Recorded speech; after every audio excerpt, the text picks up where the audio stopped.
Locked On Podcast Network presents Locked On Sports Today. Like Joe Burrow said, better send those refunds. The Niners defense stifled Dak and the Cowboys, and this year the Eagles are the ones handing out the beatings.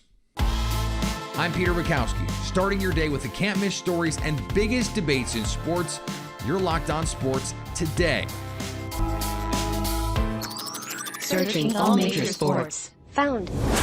Let's start with the biggest story. The Cincinnati Bengals are giant killers. Last year, it was Patrick Mahomes at Arrowhead. This time, it was Josh Allen in Buffalo in the snow. The Bengals don't just win. They dominate this game 27-10 in a game where they closed on FanDuel at 5.5-point underdogs. It was an incredible sight. Started out 14-0 and did not look back. Jake Liskow from Locked On Bengals joins me now. And Jake, what was the game plan in this one that allowed the Bengals to take such full advantage of seemingly every opportunity and weakness the Bills had? They did what they've done all season, and the snow didn't seem to adversely affect them. If anything, it seemed to help them. I think both sides on defense were a little bit affected, particularly in the passing game. The ability to quickly break on a wide receiver was not really there for both sides. But the Bengals in this one, Joe Burrow dialed in early and often and doing what he needed to do while the offensive line found its footing. That was the most impressive thing to me about this game, is the way that the Bengals' makeshift offensive line with three backups played.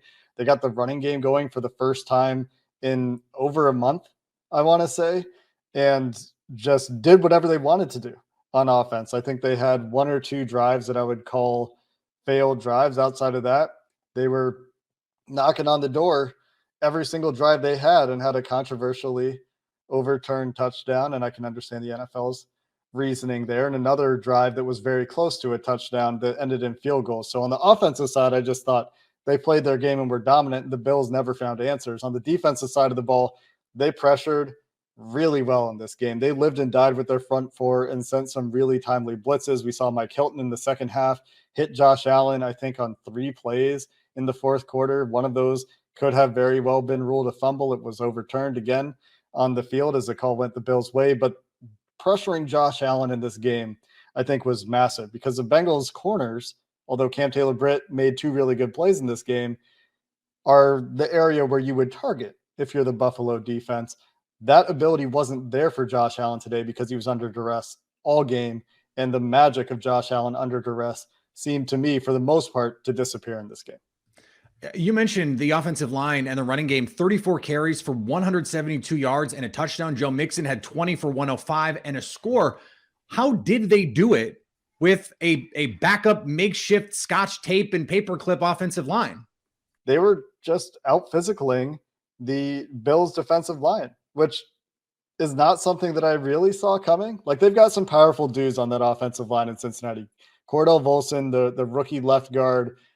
Jackson Carman's calling card is his power, and the starting right guard in this game for the injured Alex Kappa, Max Sharping, is a big guy and has played a lot of football and is powerful when he gets his hands on you too. And that looks like a lot of the plan to me. That they found the right buttons to push in the run game. Going to be really interesting to watch. Saw some cool stuff with pullers in this game, in the run game for the Bengals as well. And the rugby scrums were a huge factor.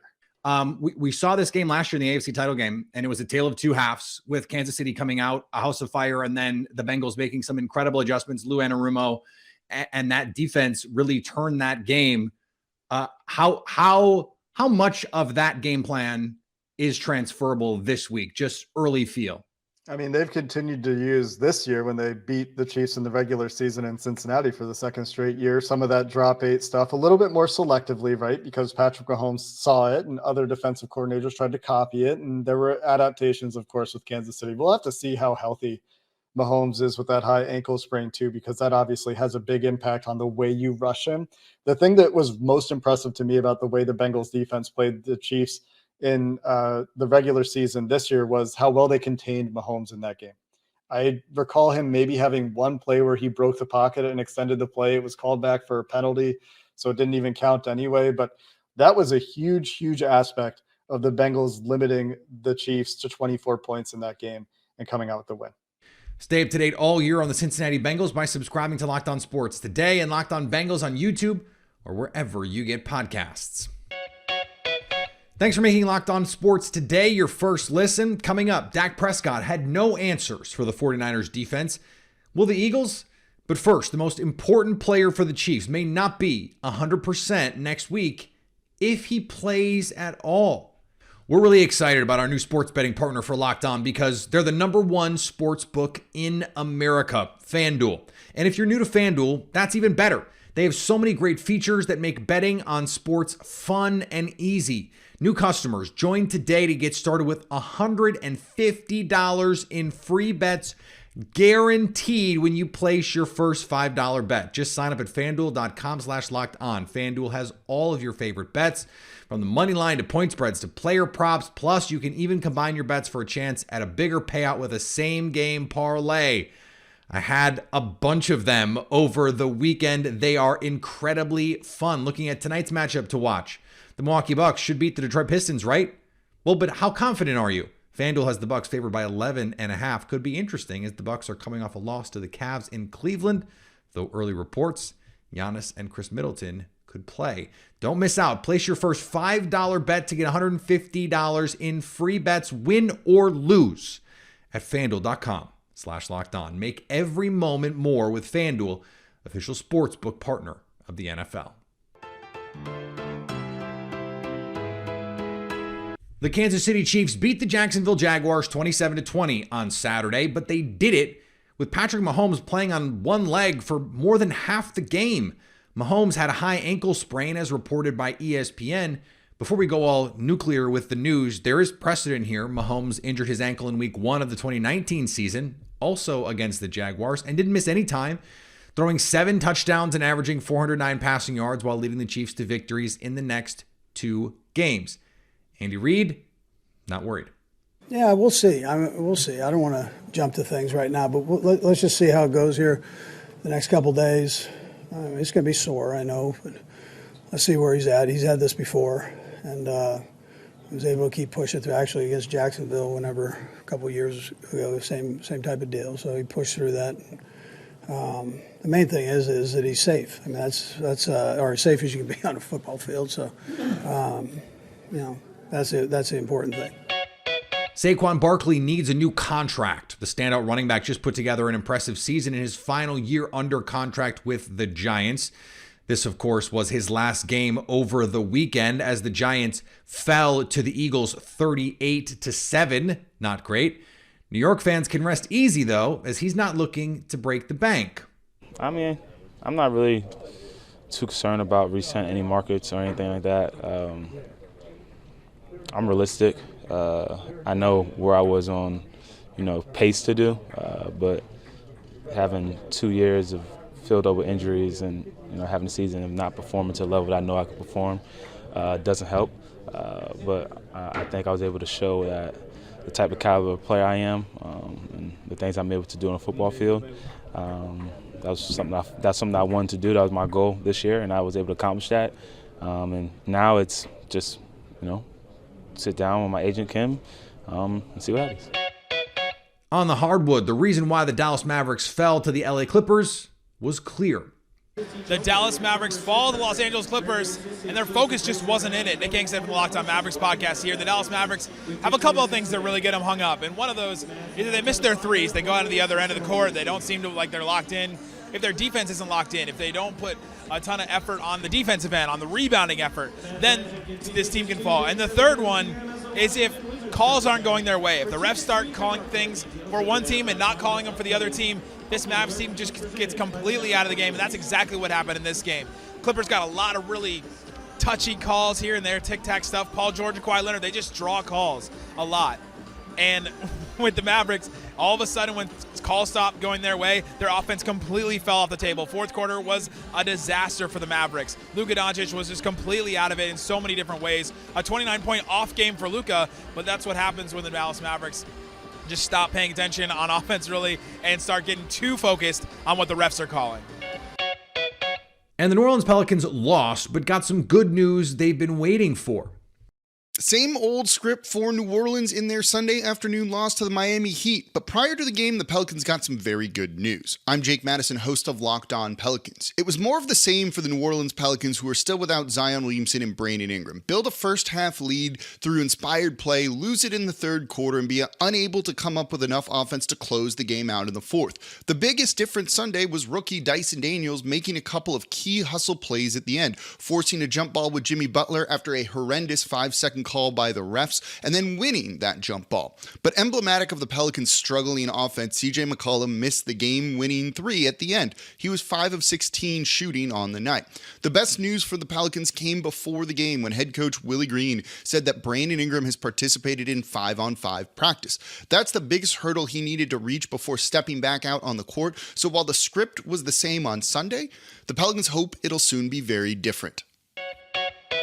The San Francisco 49ers are going back to the NFC Championship game. They dispatched with the Dallas Cowboys 19-12 in a game that was a lot more exciting than the scoreboard would have you believe, even if you're not like a hardcore, defense kind of guy. This was an exciting football game from start to finish. Joining me now from Locked On 49ers and, of course, the Peacock and Williamson Show, Brian Peacock. And Brian, the Brock Purdy train continues. He is now got this team at 7-0 when he is under center. How did they manufacture just enough offense in this game to win it?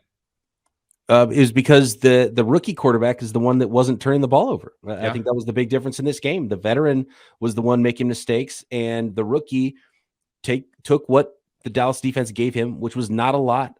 Even sometimes when he looked a little frenetic, was getting flushed out of the pocket, he didn't make huge mistakes. He took a couple sacks, but didn't throw the ball to the other team, didn't fumble, and he allowed the 49ers to sort of right the ship and get down the field, kick some field goals. Robbie Gould, just as clutch as always, and eventually got him down the field. They got that touchdown in the second half and were able to seal that victory. But yeah, not mistake free. It was very imperfect. It wasn't big numbers, but the rookie's not playing like a rookie, and he has so much guts, and it's really pretty unbelievable to watch what's happening right now with this team going to the NFC Championship now.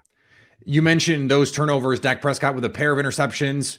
Without the benefit of film and all of that, it is always a little bit difficult to say, but it seemed like both of those were on the quarterback, and the Cowboys in this game managed just 282 yards of total offense. Neither team lit up the scoreboard in that department. We've seen DeMeco Ryans and company do this before, but we also saw the Cowboys last week absolutely demolish a pretty talented Buccaneers defense. So how was the 49er defense able to keep Dak in check in this one? Well, the 49ers also a few weeks ago did the exact same thing to the Buccaneers. So I kind of had a feeling it wasn't going to be really indicative of what we're going to see this week, just because that was a Buccaneers team that probably didn't even deserve to be in the playoffs. And they were on a different level than the Cowboys and the 49ers. And the Cowboys were clearly the best defense the 49ers have seen in a while. So it was really good to see the 49ers go through that and see young Brock Purdy go through that. They weren't able to light up the scoreboard and put up 30 points. It took 19 points to win this game, but the DeMeco Ryans in the 49ers defense held the Cowboys to 12 points. And obviously the interceptions were huge. Those were drive killers for the Cowboys. Let the 49ers go down. Didn't get a lot of points, but they did kick a couple of field goals from those. But, players like you see how important someone like Fred Warner is to the 49ers defense and some of the plays he can make, not only in the run, sometimes, blitzing the quarterback, making plays in the backfield, but then when he's retreating and he has to go in coverage. And there was a play late in the game where Dak was trying to make an explosive play, go down the field. It could have been a potential touchdown. And Fred Warner is lined up in the A-gap at the snap. He turns, runs, finds CeeDee Lamb, carries him all the way down the seam, and breaks up the play. It's just a remarkable play that most linebackers, and probably not any other linebacker, to be honest, can make that play.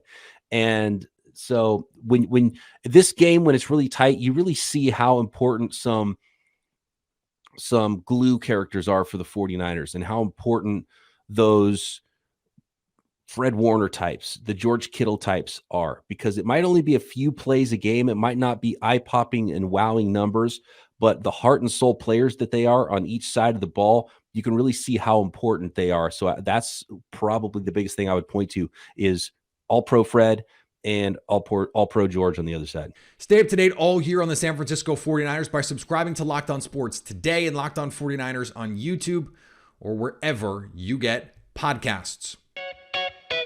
Coming up, last year the Eagles were knocked out of the playoffs in the first round. This year, things are much different. Looking for a delicious treat but don't want all the fat and calories? Then you have to try Built Bar. I say this every time, but every time it's true. I had one today. I had one yesterday, and I plan on having one tomorrow. I have them essentially every day because whether I'm working out, whether I'm on the go, whether I'm just a hungry dad trying to take care of my toddler, I want something delicious that's also going to fuel my body. And there aren't many things out there that can do it, but Built Bar can, with 100% real chocolate, plus all of the macros that you're looking for, 130 calories, just 4 grams of sugar, and of course, that's 17 grams of protein. And now you don't have to wait around to get the box. For years, we've been talking about ordering your Built Bars at Built.com. You can still do that, but you can also just go to Walmart or Sam's Club and pick up a box today. You need some? Go get some. It's that easy. The Philadelphia Eagles endured one and done last playoffs. This year, though, things are different, as Louis DiBiase and Gino Camilleri of Locked On Eagles point out. I'm sitting there an hour and a half before the game. I feel like my life is going to end with the anxiety. He goes into that building, his first chance to win a home playoff game, and he does it, man. He capitalizes, does everything great for this team. And it wasn't just your quarterback. It's the play design, the play call, the trust in your weapons. The defense, Lou, oh my goodness, did they come out flying today. And that was the most reminiscent part of 2017. What that defense was able to do to the Giants offense today, coming off the back of arguably their best performance. They made the Giants offense look like a college football team. I'm sorry, no disrespect and that's to the them, most but beautiful that's what part. they did. Gino, that's the most beautiful part of this game. Is it felt a lot like the 2021 wild card game in Tampa Bay, where you look at the Buccaneers and Eagles, and from the jump, the first drive, Tom Brady drives down the field and scores, and you say the Eagles just are not on this level. The fact that just one calendar year later, it's the same kind of situation, but you are on the opposite end of that kind of situation, where it's the Giants that you're saying, in the second round of the playoffs, you're feeling like your team is substantially more talented than the other team. That's an incredible feeling, and it shows just how far this team has come, because that literally was the Eagles 1 year ago. This is something we see in sports all the time. It's a classic trope of having to get over the hump. A young team figures out a way to win. But we also have to remember here that winning is not always linear. That progress is not always linear. So it's great. And yes, the Eagles last year, they've made this jump, but they added pieces, big pieces. A.J. Brown. You bring in during the season Ndamukong Suh, Javon Hargrave is unlocked because you have Linval Joseph and Ndamukong Suh, who you add. You bring in James Bradbury to go along with Darius Slay. These are force multipliers. It's not just expecting your team to somehow get better. And sometimes the best laid plans can go awry simply because you get unlucky. The Buffalo Bills invested in Von Miller. He was wrecking games for them this season. They signed him to be the best player on the field on defense in the postseason. Unfortunately, he gets hurt and they lose. On the flip side, the Bengals invest heavily in their offensive line, and those guys get hurt, but in the playoffs, they're able to make it work. But just because the Bengals went to the Super Bowl last year doesn't mean they will go out and get a Super Bowl win this year. We know it doesn't work that way. And so while we often see it and we talk about this trope of trying to battle your demons and overcoming adversity, oh, the team that beat you a couple times, now you go out and beat them to get to the next level. Yeah, those are nice stories to tell. You still have to go out and do it. You still have to go out and get those wins. And so, Eagles fans, I hope they savor these wins and understand that just because last year you got beat doesn't mean this year you're going to do the beating. And just like this week you did the beating doesn't mean next week you will do it again. Or next year, you will do it again. As always, enjoy the ride. And finally, everyone loves an upset. But how about an unranked, double-digit underdog knocking off the number 1 ranked team in the land? That's what you get with men's college basketball. Temple entered their matchup with number 1 Houston as 19-point underdogs and left with a 56-55 win. And this win was not a fluke. The largest lead that Houston had in this game was 3. Sometimes the odds makers get it way wrong, but sometimes. Thanks for making Locked On Sports Today your first listen. Now go find your favorite team's Locked On podcast and make them your second listen. Coming up tomorrow, Jerry Jones says Mike McCarthy is safe as the Dallas Cowboys head coach. Should he be? So at least until tomorrow, stay locked on sports today. Locked On Podcast Network presents Locked On Sports Today. For more episodes of Locked On Sports Today, go to our video on demand. Click on Sports at the top of your screen. There, you'll find past episodes of Locked On Sports Today, plus other Locked On shows on demand.